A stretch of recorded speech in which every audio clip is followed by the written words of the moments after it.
la solution pour le monde, c'est Thomas Dream. Mais ce n'est pas un héros magique qui a des pouvoirs extraordinaires, ce n'est pas Superman, c'est un môme marginal, pas du tout inséré, qui ne correspond pas du tout au canon en vigueur dans cette société. C'est une société où il est interdit d'être fumeur, buveur, gros, dépressif et malchanceux. Ou même de lire, de s'instruire. Voilà, et les livres sont interdits. Le père de Thomas, comme il était prof de lettres dans un monde interdit, il est devenu alcoolique. Donc déjà, Thomas n'a aucun avenir.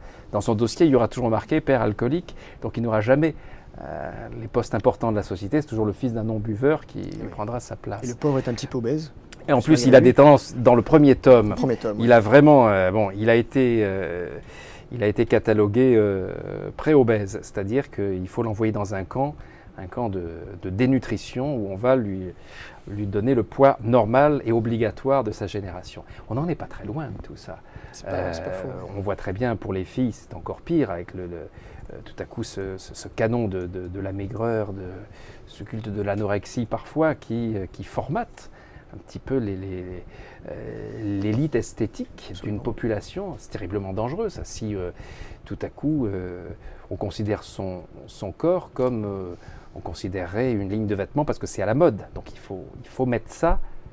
Quand on dit il faut mettre ça, c'est pas grave, mais s'il faut être ça, là ça devient vachement grave. Et on vit cela. Donc c'est en poussant les choses un peu plus loin, comme je le fais dans Thomas Dream, qu'on prend vraiment conscience. Et puis, moi j'adore essayer de faire rire avec ce qui d'habitude fait peur.